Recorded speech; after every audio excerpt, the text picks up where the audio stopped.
Buenas tardes. Quiero dar las gracias por acompañarnos en esta tarde de primavera, casi verano. Y quiero comenzar agradeciendo a la editorial Aún Creemos en los Sueños y a la edición chilena del periódico Le Monde Diplomatique por la consideración de seleccionar y transformar un conjunto de columnas del periódico que se escribieron entre el año 2022 y 2023 en un libro, entonces, que al mismo tiempo ha sido compartido con los lectores de la publicación mensual.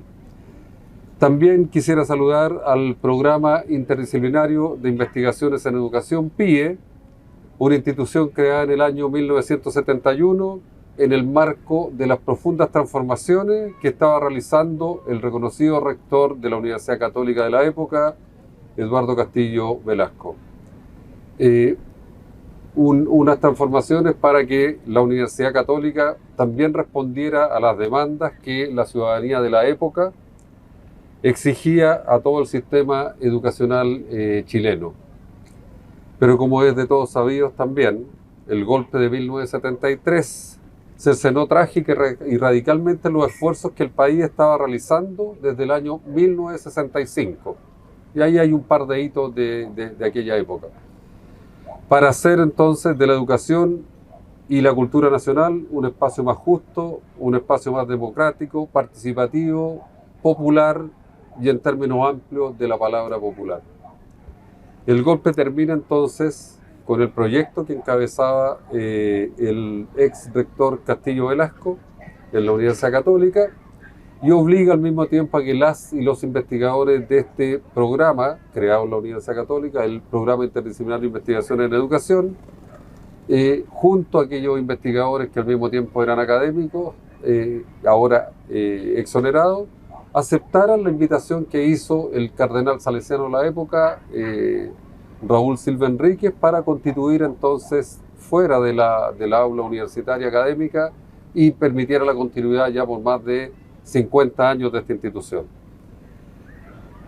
El libro que estamos presentando ahora entonces puede leerse como dicen los antiguos psicólogos franceses como un déjà vu, y un déjà vu de 50 años, en la medida que la selección de columnas que componen esta publicación se asemejan al fenómeno de tener esa fuerte sensación de un evento o de una experiencia que se vive en la actualidad, pero que se ha experimentado en el pasado.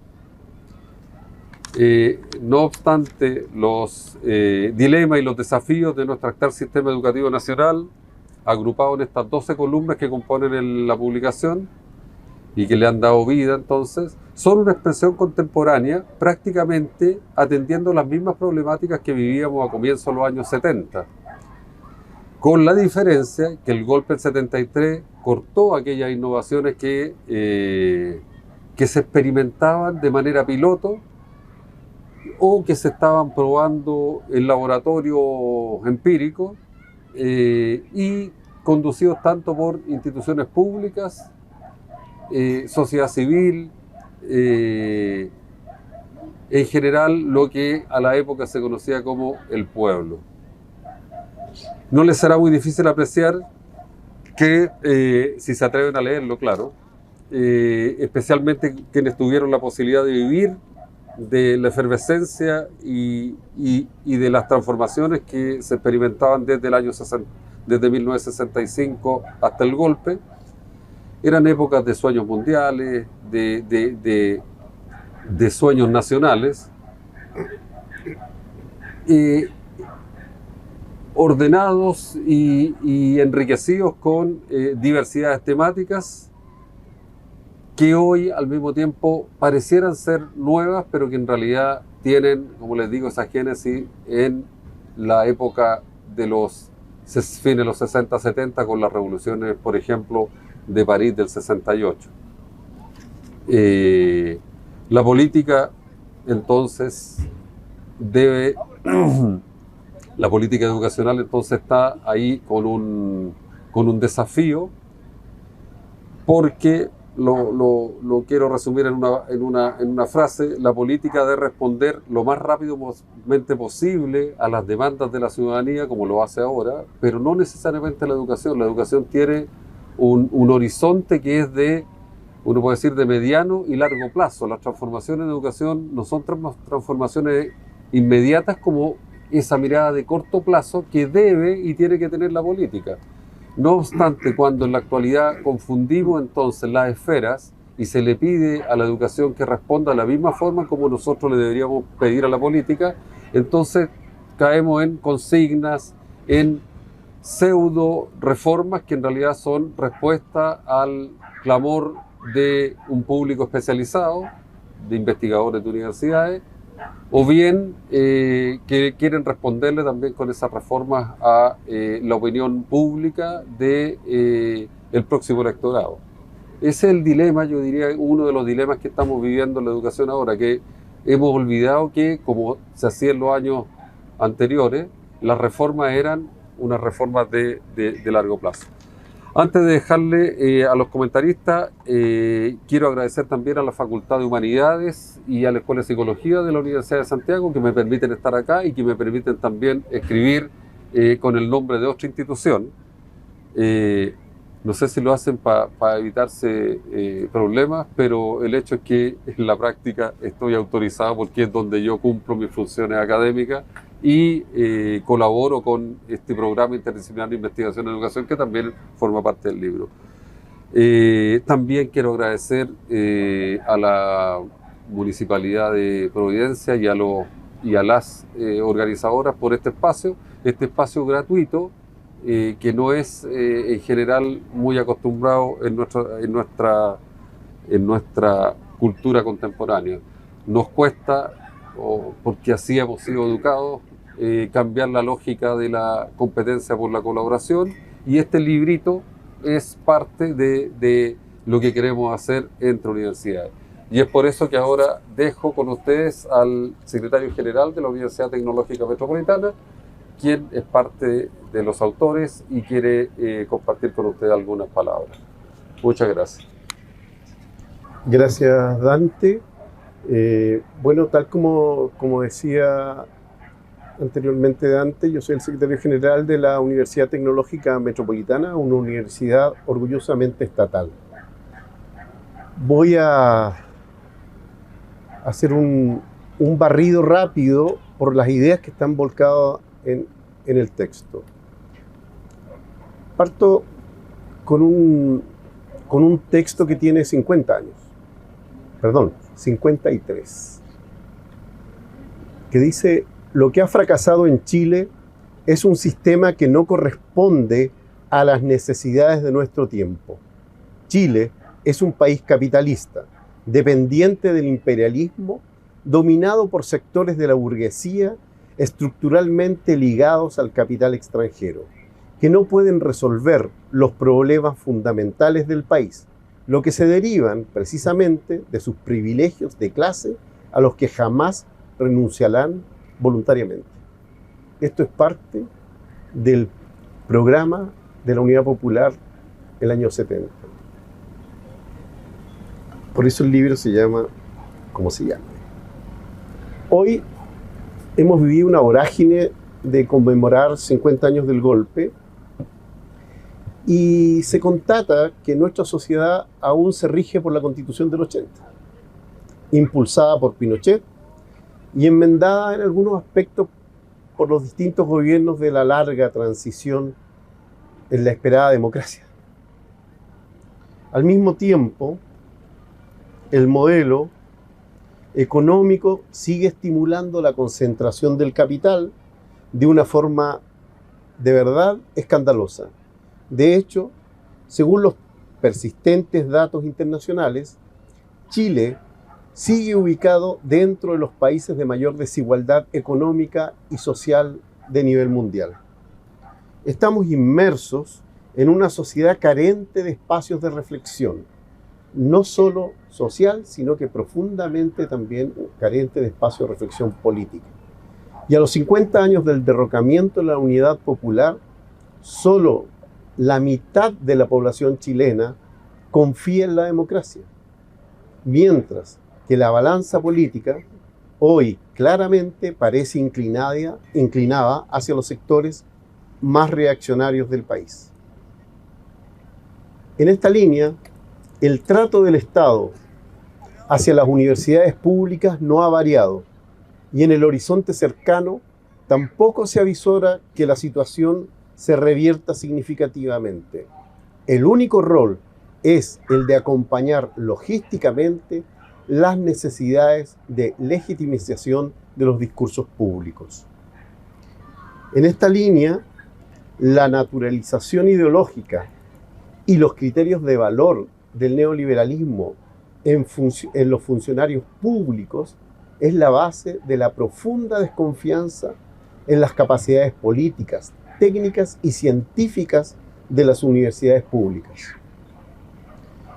Es así como cotidianamente las instituciones de educación superior públicas deben enfrentar el prejuicio y el estigma, y es así como resulta más fácil calificar de inoperantes a las universidades del Estado que preguntarse por qué las políticas y cuáles son las políticas que se han puesto y la han puesto en la actual condición que todos las definimos como inoperantes. La actitud neoliberal desconfía a priori del Estado y de sus instituciones. Es debido a que esta misma expresión y actitud cotidiana de los profesionales, jefes de unidades y autoridades sectoriales de los diversos estamentos institucionales. Si hace 30 años el Estado abandonó y perdió los medios de comunicación públicos e independientes, hoy, pese a su retórica de un nuevo trato, el Estado corre el riesgo de perder sus universidades si continúa apegado a la ideología neoliberal. Las universidades públicas siguen sin recibir apoyo ni orientaciones estratégicas que las conecten con las demandas del desarrollo del país. Al iniciar el año 23, este año, varias instituciones públicas de educación superior están técnicamente al borde de la quiebra financiera, mientras que las restantes se esmeran por utilizar ciertas ventajas comparativas que les permitan funcionar y al menos mantener su posición en el mercado educacional. Despojarlas de la política y mantener a las universidades públicas a merced de las leyes del mercado y de la camisa de fuerza que le impone la gestión neoliberal es sinónimo de un fracaso sin retorno. A pesar de que las propuestas de cambio indicadas por las universidades públicas y su rol de actor político han tenido la misma suerte que las demandas ciudadanas expresadas en el estallido social. El Acuerdo por la Paz y la nueva Constitución, firmada el 15 de noviembre del 2019, y el blindaje que les provocó la cuarentena, donde la ciudadanía organizada perdió toda relevancia y las universidades públicas reasignaron su participación en la política. Inmersas en este contexto, las universidades fueron despojadas de la pretensión y la oportunidad de conducir el nuevo pacto social. Atrás quedaron los espacios que se procuraron las universidades estatales para participar en la discusión y en la reflexión. Dejó de ser posible que las universidades públicas se convirtieran en un actor político relevante para las transformaciones que la ciudadanía había demandado tras el estallido social. Las universidades públicas se encuentran tan olvidadas como el nuevo pacto social que se esperaba construir tras estas movilizaciones ciudadanas. Lamentablemente, la función actual que se le ha asignado y además se han autoasignado las universidades ha transitado de un actor político relevante y activo en la transformación de un actor meramente logístico, técnico y funcional. En la actual etapa de la construcción de la nueva constitución política, las universidades públicas y las universidades privadas fueron convocadas para crear la Secretaría Ejecutiva de Participación Ciudadana.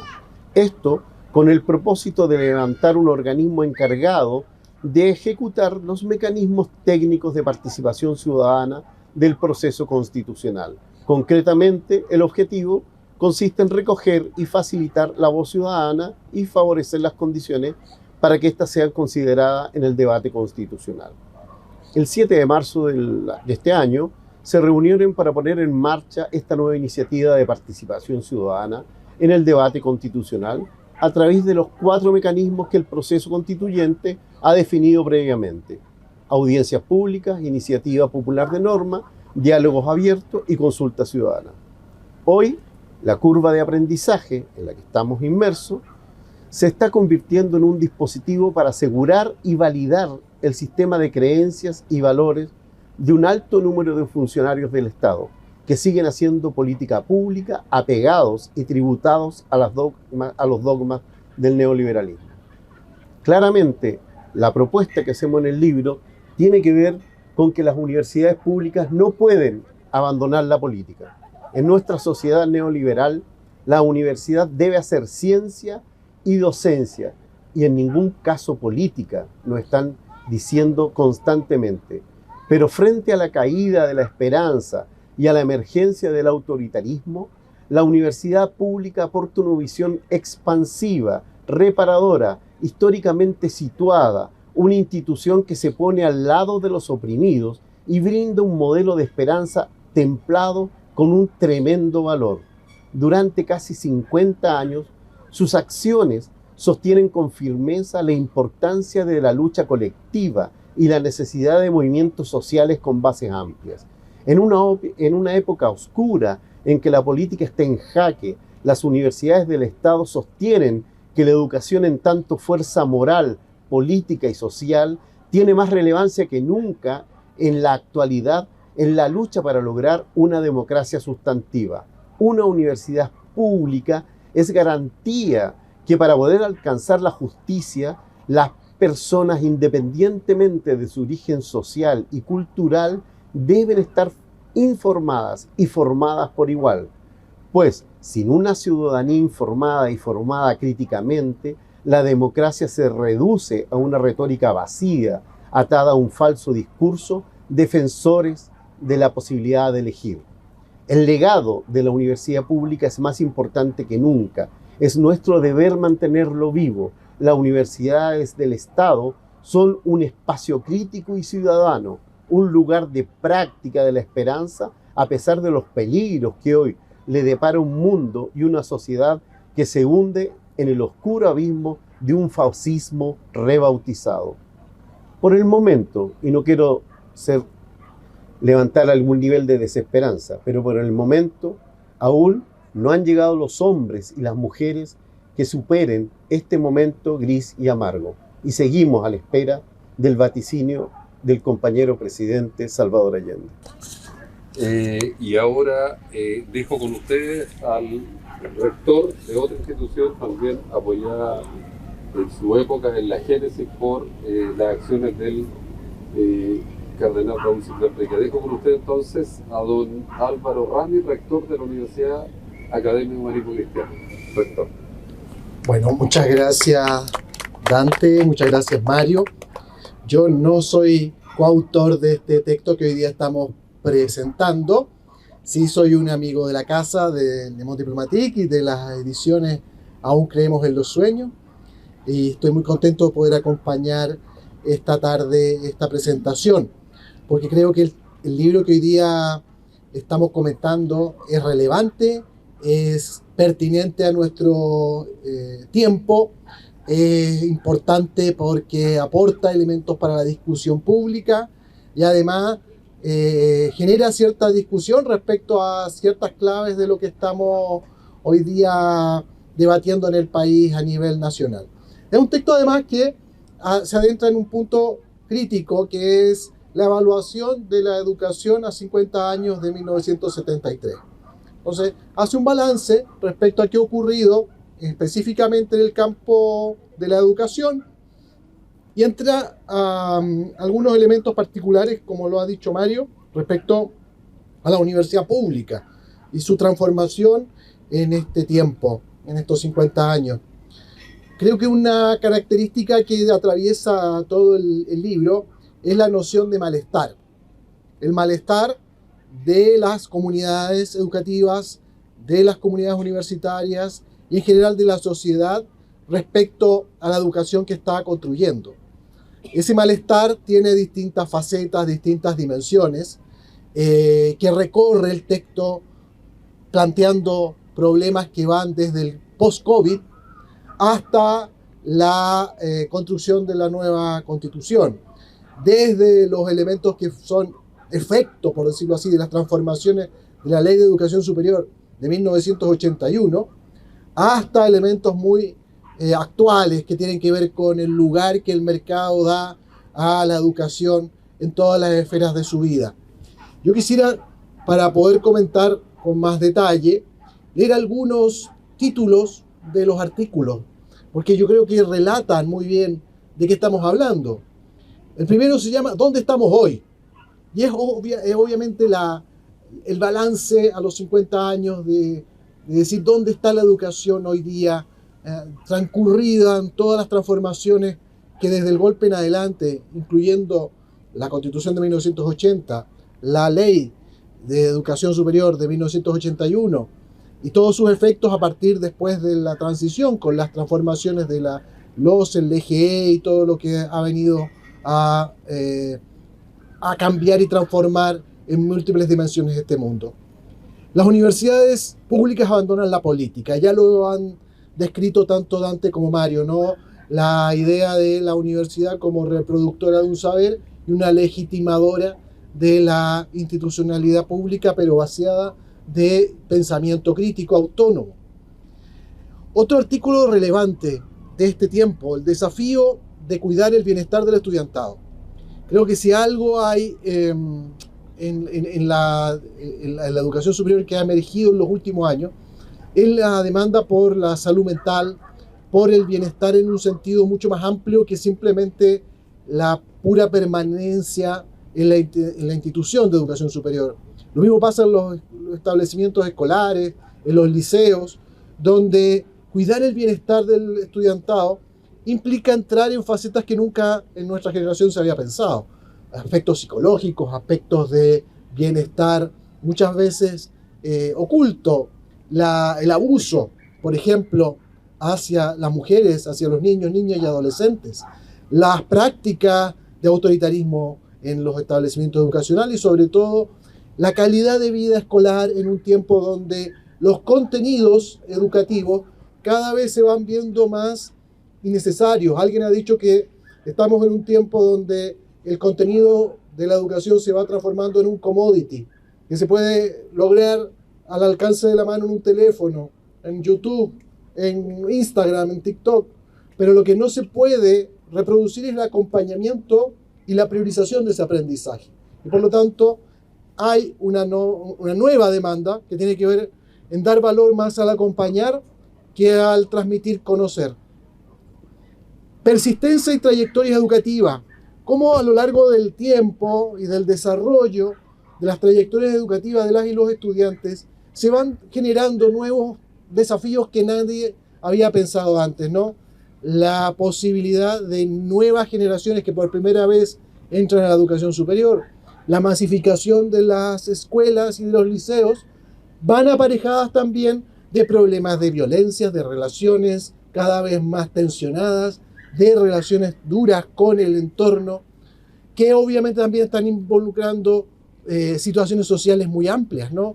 El narcotráfico en los espacios educativos, los problemas de convivencia entre adultos y jóvenes, la transmisión del conocimiento como un elemento que hoy ya no puede ser pensado como era antes, ¿no? Otro elemento fundamental, entre la vocación transformadora y el gatopardismo, ¿no? Creo que ahí los autores entran a discutir cómo el sistema educativo ha logrado adaptarse a diferentes momentos de tensión en los últimos 30 años en particular. Podemos recordar el 2006, la movilización pingüina, el 2011, la movilización estudiantil, Y a pesar de esas enormes demandas, se ha ido generando una cierta estabilización de la lógica del mercado que ha logrado captar gatopardistamente muchas de esas demandas, pero sin transformaciones radicales de fondo, en una línea desmercantilizadora. A 50 años del derrocamiento del gobierno de la Unidad Popular, bueno, también se ha descrito ahora qué elementos ha tenido ese contraste, las universidades públicas a la deriva.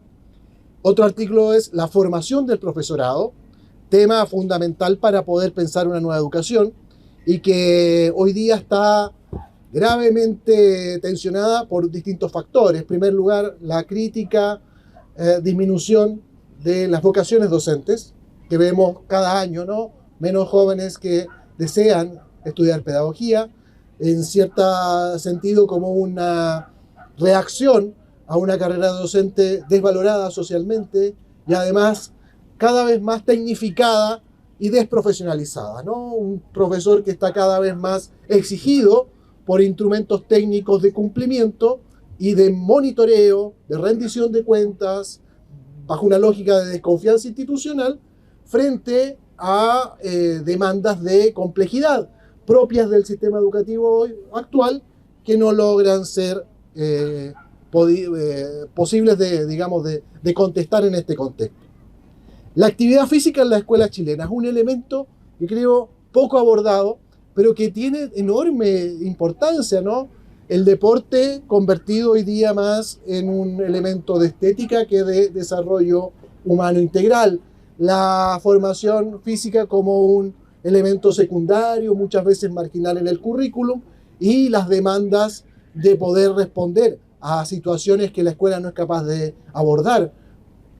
Violencia social, violencia cultural, narcotráfico, delincuencia, ¿no? Y frente a eso, la acción de la escuela reducida curricularmente a una transmisión de conocimiento cada vez más envasado, cada vez más anacrónico. Pues épocas oscuras y las ataduras de la universidad pública son dos artículos que complementan el texto y que abordan, yo creo, a manera de síntesis, bueno, buena parte de las discusiones anteriores. Y en este sentido tienen una fuerte impronta que podríamos llamar de pesimismo justificado, ese pesimismo de la razón que obviamente tiene sus fuentes, ¿no? Hay razones fundadas para estar pesimistas respecto a la evolución de la educación en Chile en general y de la educación pública en particular. Sin embargo, yo creo que los autores, a pesar de ese pesimismo de la razón, late un increíble optimismo de la voluntad, ¿ya? Ese optimismo de la voluntad tiene su fundamento también en que las propias dinámicas de la sociedad no pueden simplemente acorralar o marginar o desechar a la institución pública dentro del ámbito escolar y universitario. Y no lo pueden hacer porque, deshaciéndose de ese espacio, la propia sociedad se daña, se termina por infringir un castigo a sí misma y por lo tanto reclama al propio Estado que responda, que elabore políticas, que genere acciones que obviamente el mercado no es capaz ni tiene el interés de poder abordar. Por lo tanto, ahí radican, creo yo, las esperanzas de la voluntad, ese optimismo de la voluntad que tienen nuestros autores. Yo quiero terminar felicitando a ambos por este trabajo que creo que sistematiza una perspectiva necesaria en nuestro país hoy día. Es necesario que en Chile hablemos de estos temas, es necesario que en nuestro país hoy día discutamos con altura de mira respecto a la educación pública, tanto a nivel escolar como universitario. Y pocas personas lo están haciendo. Quisiera felicitar a la UTEM, quisiera felicitar al PIE, instituciones de larga trayectoria, ambas en su propio campo, y en ese sentido felicitar también a la editorial por poder permitir que estas reflexiones den un curso institucional, que puedan salir al espacio público para ser discutidas, abordadas con un carácter de urgente y necesario.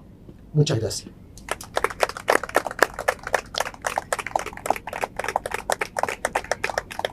junto con agradecer entonces las palabras del rector de la Universidad Academia de Turismo Cristiano, también quiero reiterar en nombre de los autores el agradecimiento a la editorial Aún Creemos en los Sueños y a uno de los últimos periódicos en papel que podemos encontrar en los kioscos, la edición chilena del Le Monde Diplomatique.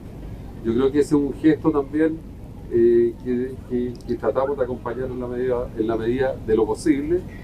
Una edición en papel que sale mensualmente y que está compuesto de artículos nacionales e internacionales que también nos brindan una posibilidad de insertarlos no solo en el desafío de construir nuestro país, sino que en el desafío de hacer ciudadanía global. Agradezco entonces que nos hayan acompañado. Viene una segunda editorial y Le Monde Diplomatique está al frente y seguramente ahí nos encontraremos en nuevas y futuras versiones de los libros que nos provee y nos apoya la editorial. Muchas gracias por acompañarnos. Buenas tardes.